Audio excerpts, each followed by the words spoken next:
नमस्कार, सादर प्रणाम। मैं डॉक्टर ओपी मिश्रा, द संकेत लाइव से।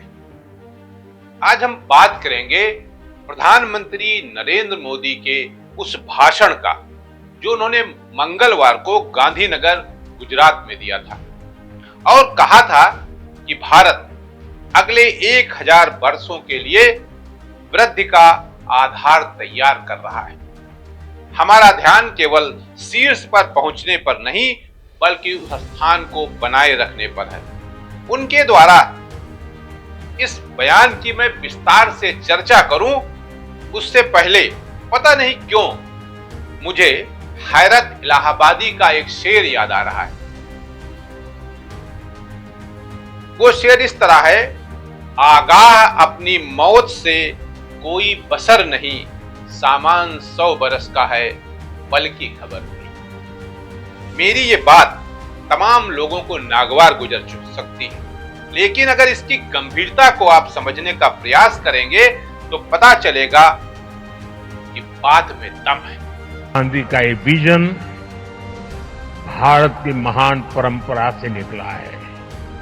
हमारे लिए ग्रीन फ्यूचर, नेट जीरो ये कोई फैंसी वर्ड्स नहीं है, ये भारत की जरूरत है, ये भारत का कमिटमेंट है, भारत की हर राज्य सरकार का कमिटमेंट है। एक डेवलपिंग इकोनॉमी के नाते हमारे पास भी इन कमिटमेंट से बाहर रहने का जायज बहाना था। हम दुनिया को कह सकते थे कि विश्व को तबाह करने में हमारी कोई भूमिका नहीं है, लेकिन हमने ऐसा करके हाथ ऊपर नहीं किए। हम मानव जात के उज्जवल भविष्य की चिंता करने वाले लोग थे और इसलिए हमने दुनिया को राह दिखे उस प्रकार से जिम्मेवारी के साथ अनगिनत कदम उठाए हैं। आज का भारत सिर्फ आज का नहीं बल्कि आने वाले 1000 साल का बेस तैयार कर रहा है। क्योंकि प्रधानमंत्री नरेंद्र मोदी कभी तो 2024 की बात करते हैं तो कभी 1000 वर्ष की बात कर रहे हैं। यहां यह जानना आवश्यक है कि प्रधानमंत्री नरेंद्र मोदी का यह भाषण उनके तीसरे काल के 100वें दिन के उपलक्ष्य पर था। प्रधानमंत्री ने कहा कि उनकी सरकार ने अपने तीसरे कार्यकाल के पहले 100 दिनों में देश की तेजी से प्रगति के लिए हर क्षेत्र और कारक पर ध्यान देने की कोशिश की है। उनका कहना था, पहले 100 दिनों में आप हमारी प्राथमिकताओं, गति और पैमाने को देख सकते हैं। प्रधानमंत्री का कहना था, तेज प्रगति के लिए जरूरी है हर क्षेत्र पे फोकस किया जाना।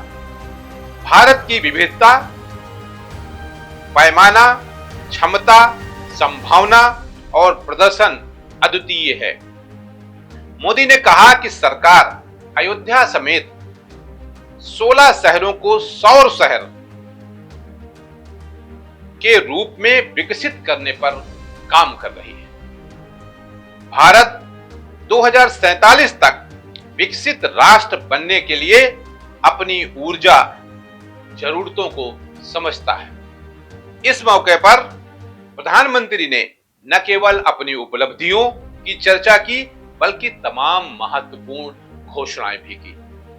प्रधानमंत्री मोदी की ये घोषणाएं यकीनन एक विकसित भारत को बनाने वाली साबित हो सकती हैं और इसमें शंका होने की शायद कोई गुंजाइश भी नहीं है। लेकिन इसके बावजूद यदि प्रधानमंत्री की राजनीतिक पार्टी भारतीय जनता पार्टी का ग्राफ तेजी से गिर रहा है तो यह भी तो चिंता का विषय है, क्योंकि मोदी जी या उनका कोई अन्य उत्तराधिकारी विकसित भारत तो तभी बना पाएगा ना जब उसके केंद्र में सरकार होगी।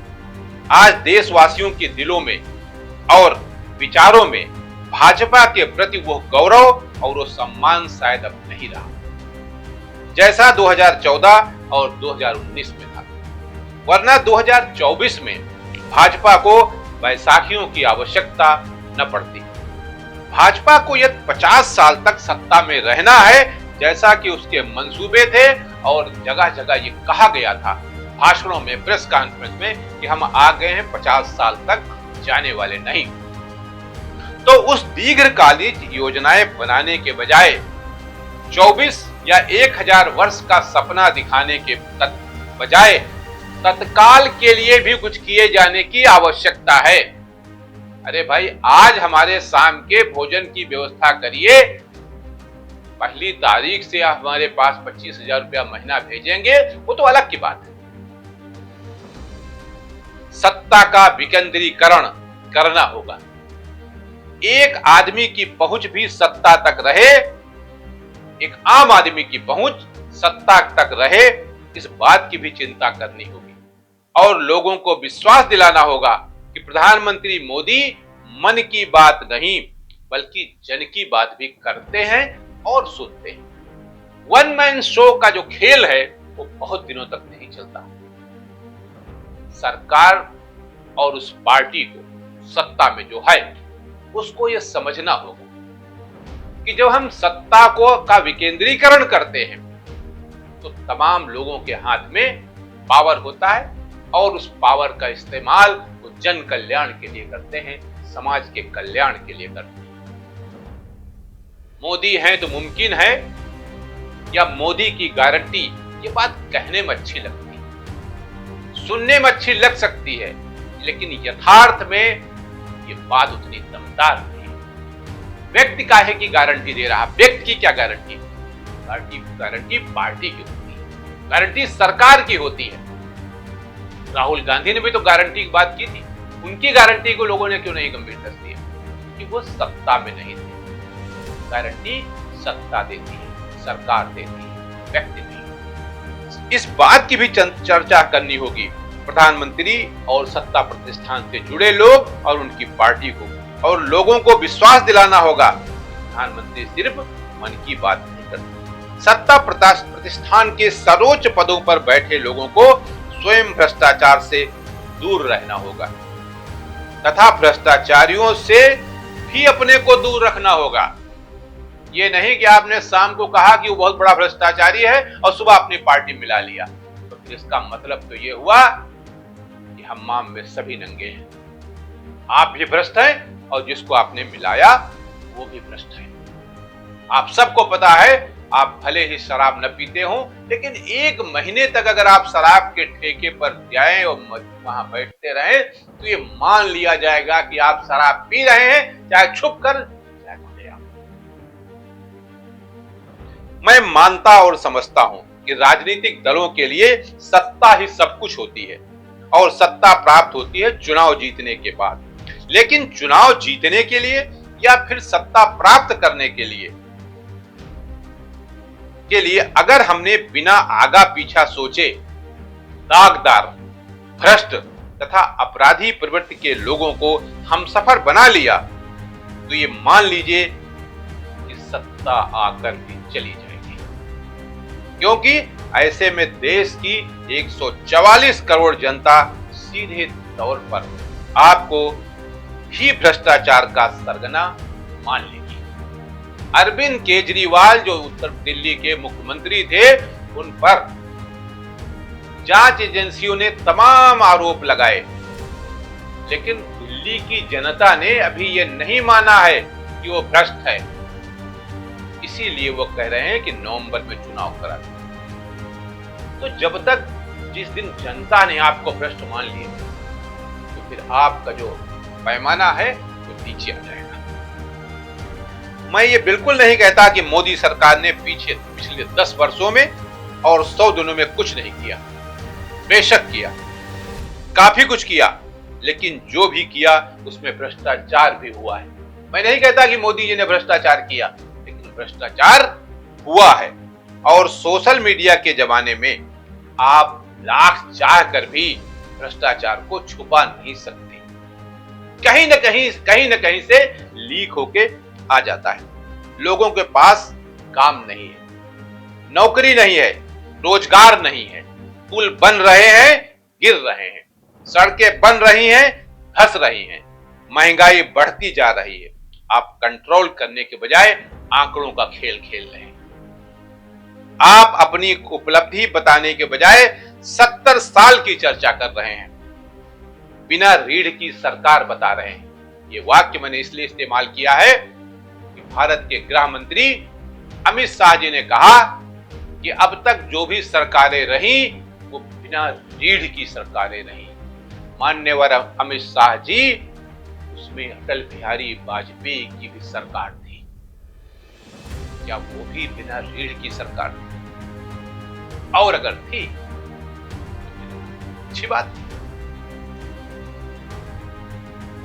इसलिए सत्ता प्रतिष्ठान को और उस राजनीतिक दल को जिसकी सरकार बनी है, जिस पार्टी की, फूंक फूंक कर कदम रखना। सांप्रदायिकता का जो बीज बोया जा रहा है वो किसी न किसी दिन वट वृक्ष के रूप में सामने आएगा और तब आपके पास कुछ नहीं बचेगा। आपके लिए समर्पित न्यूज चैनल और समाचार पत्र आपका अकारण गुणगान कर रहे हैं, ऐसा भारत की जनता का मानना है। जबकि सोशल मीडिया हकीकत दिखा रहा है और बता रहा है कि आदरणीय प्रधानमंत्री जी, इस तरह 2047 में भारत विकसित भारत नहीं बन पाएगा, क्योंकि सांप्रदायिकता का खेल इसमें सबसे बड़ी रुकावट है। और इस पर अंकुश आपको ही लगाना होगा। सवाल आपसे ही पूछे जाएंगे, क्योंकि सरकार के मुखिया आप हैं, सरकार आप चला रहे हैं। सत्ता का विकेंद्रीकरण नहीं, बल्कि सत्ता का केंद्रीकरण आपके हाथ में है। आप 2047 की बात कर रहे हैं, विकसित भारत बनेगा। स्वागत है आपके इस भाषण में, आपकी सोच में। लेकिन विकसित भारत तभी बनेगा जब 80 करोड़ लोगों को जो मुफ्त अनाज दिया जा रहा है वो बंद करके उनको काम दिया जाएगा, रोजगार दिया जाएगा। इससे पहले नहीं। आज के लिए इतना ही। नमस्कार।